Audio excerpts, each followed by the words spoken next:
There's one eternal, all-knowing, all-powerful creator that brought all of creation as we know it into existence. We refer to this creator as Allah.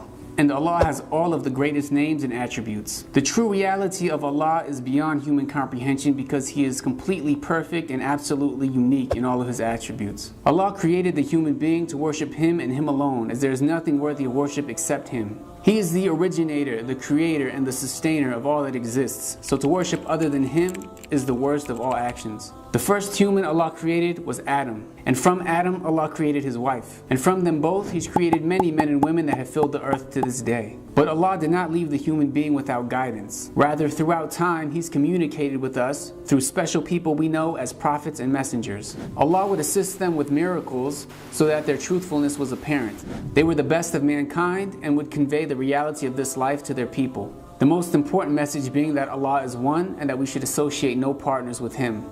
To worship Him alone is the purpose of the human being, and this is the basis that we will be judged upon in the hereafter. Those who obeyed the prophets and messengers in worshiping Allah alone will be rewarded with eternal paradise, with pleasures the likes of which no human being can fathom in this life. As for those who refuse to worship Allah alone and disobey the prophets and messengers, they will have the opposite in the hereafter, and will be rewarded with eternal hellfire.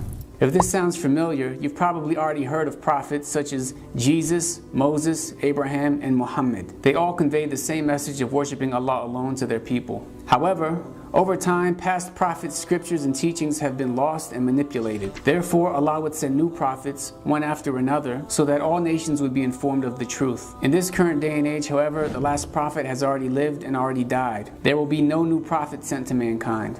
For this reason, Allah has preserved the teachings and scripture of His last prophet, so that nations around the world may take heed and be guided. This last prophet I'm speaking of is the Prophet Muhammad sallallahu alaihi wasallam.